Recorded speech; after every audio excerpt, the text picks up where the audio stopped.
আচ্ছা, আমাদের প্রিয় পুলিশ সদস্যবৃন্দ, আসসালামু আলাইকুম। আমরা পাবনা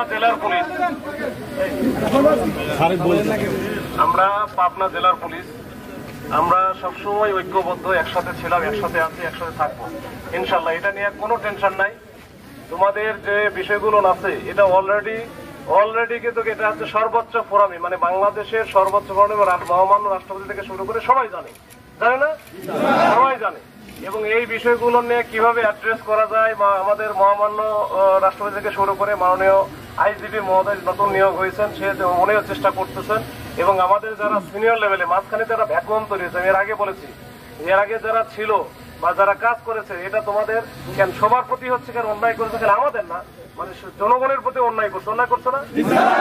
এই যে মাঝখানে এই যে আমরা জনরোষের মুখে বা আমরা একেবারে জনগণের মুখোমুখি দাঁড়া হলাম কেন, কিভাবে হলাম, এটারও তো আমাদের পোস্টমর্টম করতে হবে নাকি?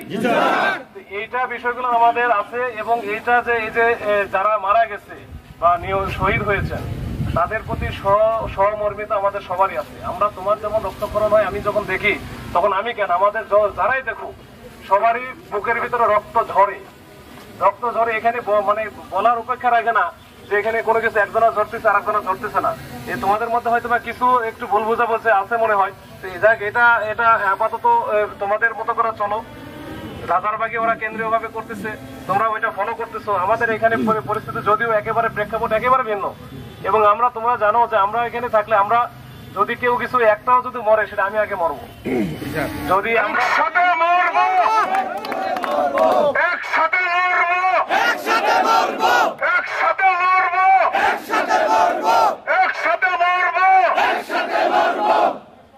তোমাদের এইখানে আমাদের এইখানে যে তোমাদের রেখে পালায় গেছে বা পিছনে পড়ছে কোন কমান্ডার, মানে আমরা পিছনে পড়ছি এরকম কোন ইতিহাস আছে কিনা আমি জানি না। আমরা কিন্তু যাই যে কিন্তু আমরা সামনে থাকি। এবং তোমাদের আমি সামনে থাকা মানে কি, আমার উদ্দেশ্য কিন্তু আমি সামনে থাকা মানে এটা না। আমি জানি আমি সামনে থাকা মানে আমার ফোর্সের মনোবল বাড়া এবং আমার সাথে থাকবে। তখন আমি যদি পালাই তাহলে তো কেউ থাকবে না। আমার কথা হচ্ছে, আর তখন আমরা কিন্তু আমার দরকার হচ্ছে এই যে যারা মারা গেছে, ম্যাক্সিমাম কিছু ক্ষেত্রে হয়তো ব্যতিক্রম থাকতে পারে, তবে আমাদের মনোবল একেবারে নাই, ছিল না। এবং শেষ মুহূর্তে আমি এটাও দেখেছি যে একেবারে শেষের দিকে যেটা হয়েছে, লাস্টের দিনে যেদিন হচ্ছে ক্ষমতার পালাবো, মানে চলে যায় পালাই আর কি, ওই দিনই যেটা হয়েছে, তার আগের রাত্রে দেখছো তোমরা যে ডিএমপির কমিশনার সে নিজে বলতেছে যে এই যারা করতেছে তারা হচ্ছে সন্ত্রাসী বা এরকম।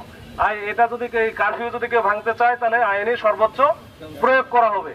অনেকে তো আছে দেখা মাত্র গুলি করা লাগবে, অমুক করা লাগবে, তমক করা লাগবে, অথচ এর মধ্যে কিন্তু সবকিছু হয়ে গেছে, সবাই কিন্তু জানি। এবং মোটামুটি যারা পালানোর কথা সব পালাও গেছে। তাহলে সকালে কেন এরকম গোলাগুলি করলে এই ছাত্র জনতাকে মারলো হচ্ছে, না হলো তো আমরা তো যতটুকু জানি ওই সময়ে 13 জনের হচ্ছে রেকর্ড যে 13 জন মারা গেছে, মানে ছাত্র জনতা বা এই টাইপের যারা আছে। তাহলে আমার পুলিশ বাহিনী, অথচ এখানে অন্য যারা আছে তারা কিন্তু ঠিকই মার ছেড়ে চলে গেছে বা ছেড়ে দিছে। তাহলে আমরা কেন ওখানে মারলাম, মারার মানে আমাদেরকে লেলিয়ে দিল। দেওয়ার পরে আমার যে ডিএমপিতে বিশেষ করে, এটা তো অন্য কোথাও হয়নি, শুধু ডিএমপিতে হয়েছে। এই ডিএমপিতে এই যে মুখোমুখি দাঁড় করা দেয়, সে কিন্তু পলাইছে, সে কিন্তু নাই। কিন্তু দিয়ে এই যে মারা গেল, যখন এই যে এতগুলো লাশ যখন পড়লো, তখন তারা তো আমাদের উপরে কি এমনি খুশি থাকবে? পুলিশের উপরে খুশি থাকবে?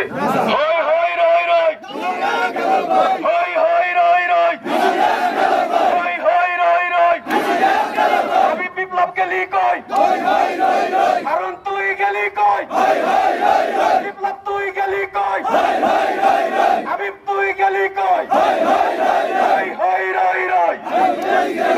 হোটেল গেল কই, কারণ তুই গেলি কই।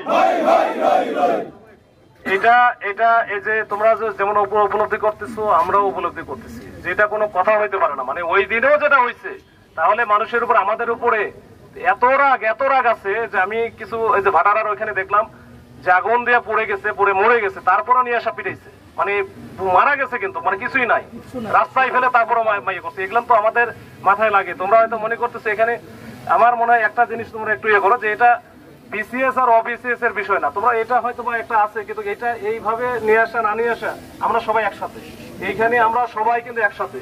তোমার যেমন এটা ব্যক্তি দোষ, এটা হচ্ছে কিছু ব্যক্তি আছে যারা আসলে অফিসার ছিল না। আমি তো বারবার বলছি এরা কিন্তু আসলে অফিসার ছিল না। এই শালারা ছিল দালাল।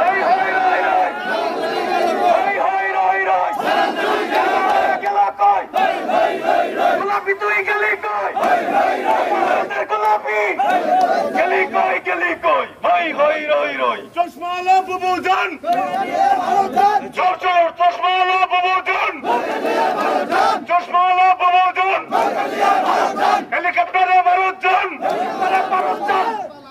আচ্ছা এখন এটা হইছে আমরা যেটা আমাদের পক্ষে সর্বোচ্চ যেটা আছে তোমাদের যে দাবি আছে এই 11টা দাবি যেন পুঙ্খানুপুঙ্খানুরূপে আদায় হয় এবং এর সাথে আমরা সবাই আছি এটা নিয়ে আমাদের কোনো দ্বিমত নাই। তবে এখানে হয়তো সূক্ষ্মভাবে কিছু বিষয় আছে এটা তোমাদের একটু মাথায় রাখতে হবে, একটু সজাগ থাকতে হবে যেন অন্য কোনো কিছু এর ভিতরে না ঢোকে, ঠিক আছে?